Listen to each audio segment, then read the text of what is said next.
Hello, good afternoon or good morning to everyone. Here, I am recording part of chapter 11, which is most of it, but I might not completely finish chapter 11 here because the part on the Great Depression may be a little too advanced or more difficult to explain online. So, next meeting after the midterm, we will probably start with the Great Depression as a sort of review of the closed economy ISLM as a whole, and then move on to open economy and then supply curve. All right. So we ended up here, right? This is usually where I ended up in the last class before the midterm. What is the Fed's policy instrument? And the key paragraph here is this one, which is sort of we're trying to understand why the Fed is using the interest rate rather than the money supply as the short-term policy instrument. So we know that the interest rate, the money supply and the interest rate are intrinsically connected. If you change the money supply, you change the interest rate. But having said that, why would you choose or target an interest rate rather than the money supply, right? So if you target the interest rate, that means you're choosing to move money supply to keep the interest rate the same or constant. So a possible answer here is that the shocks to the LM curve are more prevalent than shocks to the IS curve. So let's understand what that is in this picture. So on the left-hand side, you've got here the demand for liquidity. The blue lines are the standard, the original position. The vertical line, of course, is M over P, which is the money stock, the real money balances supply. This is the demand for real money balances. And on the right-hand side, you have the same, the IS curve. I guess I can label this. I will insert a text box right now. I'm going to call this the IS curve here, and I'm going to call this other one the LM curve. I can, yes, yeah. Can somehow drag it up there.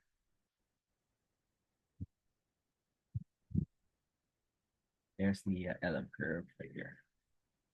Okay. So on the right-hand side, you have the IS and the LM curves, and on the left-hand side, you've got the money demand, money supply market. So the idea here is that there are shocks to money demand, right? Which are shocks to the LM curve, right?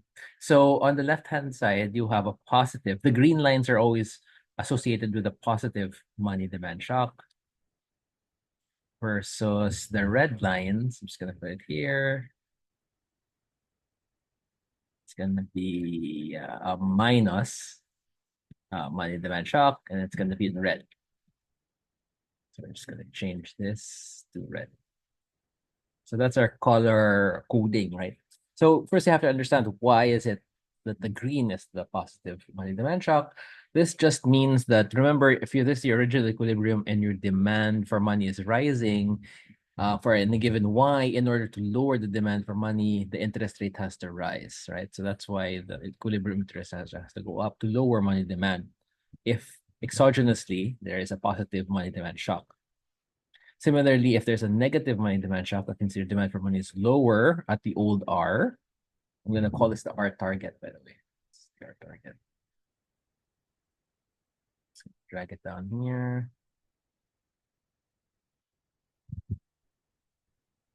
R target.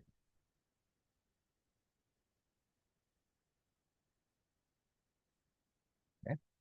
So in the same way that if the money demand falls, in order for money demand to rise to meet the old equilibrium money supply, real money balance and supply here, the real interest rate has to fall, right? So that's the story here with money demand and money shock. Now, however, if this is the case, right? If let's look at the green one, the money demand shock first. If what this means then is at any given level of y, remember y is in the x-axis of the IS curve, you must have a higher r. So that means at every level of y, the old r is no longer working. Now you have a new r. So now that reflects this particular case, right? This particular change. Um, uh, this particular change. And then there's a shock to the LM curve, which is consistent to the new R, right? At that old Y. Actually, it should be down here. Apologies. Oh, well, yeah.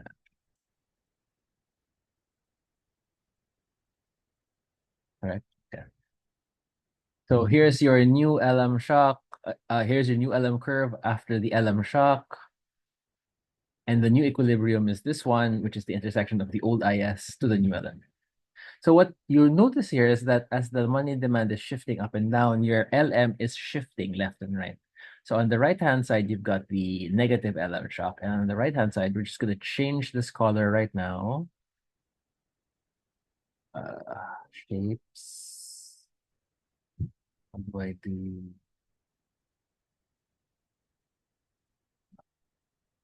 I'm going to format this picture, format shape, and I'm going to call this the red line. There. So this is associated with, remove this now. This is associated with the one at the bottom, which would be a positive LM shock. And the color here is this one. So you notice why the green one, which is a larger R for any given Y, that is a negative LM shock, because a negative LM shock is anything that will shift the LM curve up or to the left. Similarly, if the money demand shock is negative here, that means the new money demand is down here. It requires a lower R for any given Y. So that means it's a lower, if the old Y is here, then if the Y if a given Y is here, for instance, then under the old R it's up here, and under the new R it's down here. Okay, so that's the change in the R for any given or any given Y, and your new equilibrium is this one as part of the LM shock here, right? So now you've got changes in the LM curve here, right? And what you can do in order to counteract that is to change money supply.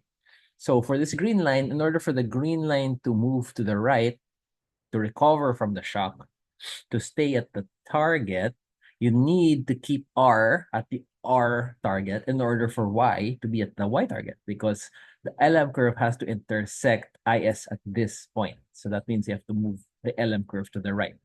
So we're going to now, let me do this in order to move this like this. And I'm going to color this green to match, right?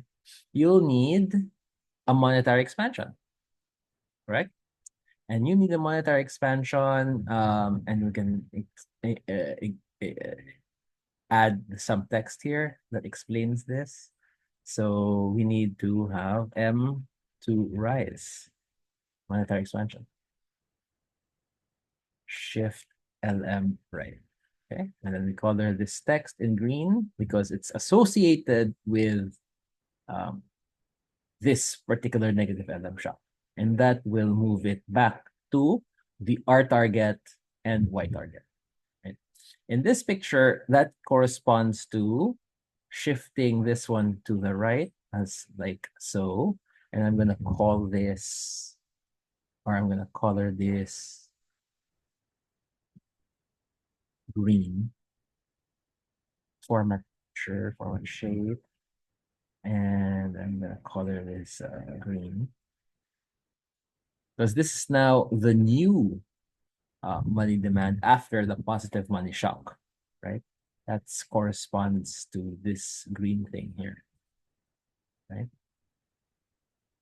And now, as you move the money demand to the old R target, that means the LM curve here will move back to its old position. You can use the same arguments to say that you need the opposite here. I'm just going to draw this part, and I'm going to fill it in with red this time. Because now you need to move or shift this LM curve back in, and that is consistent with a monetary contraction. M contraction. shift LM curve left, and I'm going to fill this in with red, right? You're going to move this one back, and that's associated with this one moving to the left here. A monetary contraction here that has a color red, right? Just to match.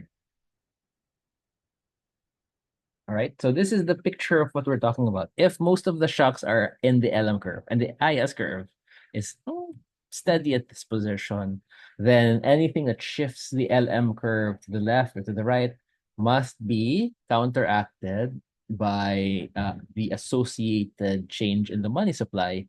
But what that really wants to do is to target R, to make sure that R is not changing, right? If R is not changing, then you want your LM to be here relative to the unchanging IS. And if you target R, that means you also target Y.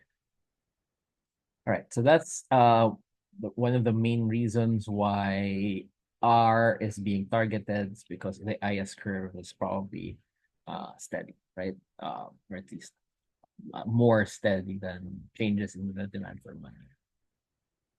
All right, our next topic is ISLM as a theory of aggregate demand. So in this chapter, please go ahead and read it, but let me summarize this as follows. This whole section, 11-2, is all about changing the assumption that P is fixed. So at this point, you're fixing everything else, Y and then R. Well, not Y and R, they're still endogenous, but all of the other variables, but this, all of the other variables are fixed, except now you're choosing to change P, right? And changing P will change, if you go back here, changing P will change the supply of real money balances.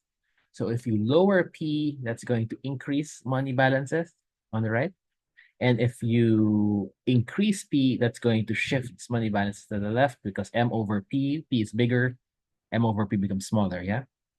Of course, all of this is for a given M, right? M is not changing here as P is changing. So that's the idea. So let's say P is changing, but M is not changing. Um, what will happen to the model then? Okay. So if you read all of this, that's very cool, but everything can be associated or understood with pictures. So if you notice that you have your original LM curve here with the original price level P1 and the original IS here. So when prices change, it's the LM curve that will tend to shift, similar to the example we had earlier about shocks to the LM curve. So in this particular case, what will happen in this picture is a higher price level P, right? A higher price level P, which means a lower M over P, or real money balances, which is a shift to the left of LM, of the LM curve, right? Or shift upwards. So a higher price for P shifts the LM curve upwards or to the left, and that will lower income since IS curve will not shift. So the Y will fall and then the R will rise. Okay. At the back of that, not the back, another way to draw that instead of it in ISLM space is to draw it as an aggregate demand curve. So you notice you start at P1 and the whole exercise is what if the P goes up to P2? What will happen to Y? As the ISLM shows, you move from Y1 to Y2. So that means from P1, price P1 to price P2 moves income or real GDP from Y1 to Y2. So again, just to summarize what's happening here, if you change the P, you change the real money balance as supply, which will shift the LM curve and which will change your GDP here. And in particular, if you increase P, you will lower the real money balance as supply, which is a monetary contraction, which will lower Y and increase R. The opposite, if the prices will fall, so M over P becomes larger, right? So that's an expansion in the real money balances. So LM will shift to the right. That will mean a higher Y in that case and a lower P. Okay. So the things that are happening here are expansions in the real money supply or contractions, depends on the price change. And then as that's happening to maintain equilibrium in the goods market, R has to rise or R has to fall, because the LM curve is shifting. And when the R curve, when the R, the real interest rate changes, then IS will change, or the Y will change because of the PE is equal to Y, or Keynesian cross argument. So a higher R means a lower I. So from the Keynesian cross argument, Y will fall because of the uh, contractionary effect of the multiplier. Okay. Of course, it won't go all the way, right? It won't go all the way. Um, well, it'll go. This is the change due to that change in investment, change in R, right? So this is sort of like the multiplier here. This comes from the change in I, or the change in PE, which is planned expenditure times the multiplier. So this change in Y is due to the change in I induced by the change in the real interest rates here. Okay. So recall, so that was when P is changing, right? So this next picture here, 11-6, is just a reminder again that if you fix P constant and you have an expansionary money or a contractionary, in this case it's expansionary, if the money supply is expanding, so M over P is rising, that is a shift actually of the AD curve because you're keeping P constant, right? You're not changing P. So at any given P, your Y rises. So that means you get to draw a new AD curve to the right of the old one because at any given P, Y is higher. Okay. Just take note of the difference between this one and the previous one. So here you're changing P. That's why it's a movement along the aggregate demand curve. But in this bottom picture in 11-6, you are not changing P. Explicitly, P is constant, but you're changing M, increasing M in this case. So that's expansionary. Expansionary monetary policy will tend to shift the aggregate demand curve rightward. And an expansionary fiscal policy here, keeping P a constant, will then shift the AD curve also to the right. Because both of these things, the shift to the right of the LM and the shift to the right of the IS, are both shifts to the right. So if they're both shifting right, then that means your x-axis here, your income, will also go to the right. So you're moving to the right. What's different between the upper and bottom picture, of course, are when Y is rising, in the above one, as M is rising, real money balances are rising, then it must be that the interest rate is falling. And in this particular case, if G is rising, then this longer part here, we've talked about this before, this longer part here is the unencumbered fiscal expansion due to the change in G. But because R is going up, there is partial crowding out, so I will fall, which would lower the change in Y from the whole thing to the smaller thing, but it's still a positive increase in. All right, so our last topic in this particular video is the ISLM top model in the short run and long run. So here, I wanted to first point you guys to this on the right-hand side first. So this one should be familiar from chapter 8, I want to say, the long run and the short run. Here you have the long run aggregate supply. Here's the short run aggregate supply here. And then here's the aggregate demand. And here you're starting from letter K, right? You can compare the short run equilibria using either ISLM from panel A or panel B. In the short run, the price level is stuck here at P1. And as you can see, the Y under P1 is less than Y in the long run, Y bar. In order for Y to move from the old or equilibrium at K to the long run equilibrium represented by C, it must be the prices will fall over time.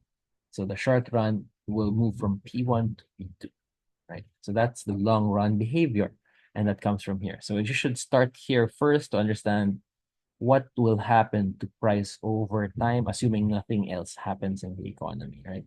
And the assumption here is you're moving from the short run to the long run, prices will adjust, and assuming that the long run aggregate supply is still here in this position, then prices will fall until the short run aggregate supply is intersecting the long run aggregate supply with aggregate demand at point C.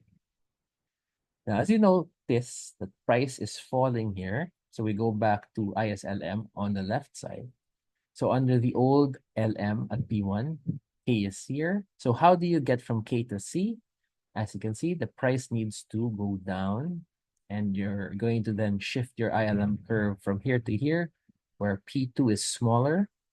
And we understand that spread one is to the right of the old one at LMP1 because P2 is smaller. So the real money balances for this red line is actually larger. So that's why it's a shift to the right. So when you're shifting it to the right, you're moving from K. It will move to the right by enough to intersect IS at this Y bar level, which is the long run aggregate supply curve here. Okay. So it will move the prices, it will expand the monetary it will expand the real money balances just by enough that it will intersect the IS curve at point C, which happens to be Y bar, not more than, because if it's more than, it will have to return back to C, right? Because C is the long run equilibrium in the model. Okay. And I just wanted to end here. So here are your two equations of ISLM. Your endogenous variable is Y. Here's Y2. And the other endogenous variable is R, and then here's R. Okay. And the Keynesian approach has a fixed P, and the classical long run approach has a fixed Y. So that's some of the difference, the key difference between the classical short run, the classical long run, I should say, and the ISLM or, the ISLM model in the short run. All right. In our next class, we will talk about the Great Depression. Hope please read all of the ISLM material from chapter, I think it's 9, not 8, 9, 10, and 11 until here, because this is an important or interesting part of the class. And then we'll jump to the open economy version of this model soon. Fun fact, the reason why the Great Depression is often used using a closed economy because the United States at the time especially is very has a small share of trade. So that's why they thought that the United States at this time in the 1930s, 1920s would be more closely approximated by a closed economy model. But having said that, all of this stuff will be usable in the next chapter as well, in chapter 12. All right, that's it for now, and I'll see you after the midterms. Bye.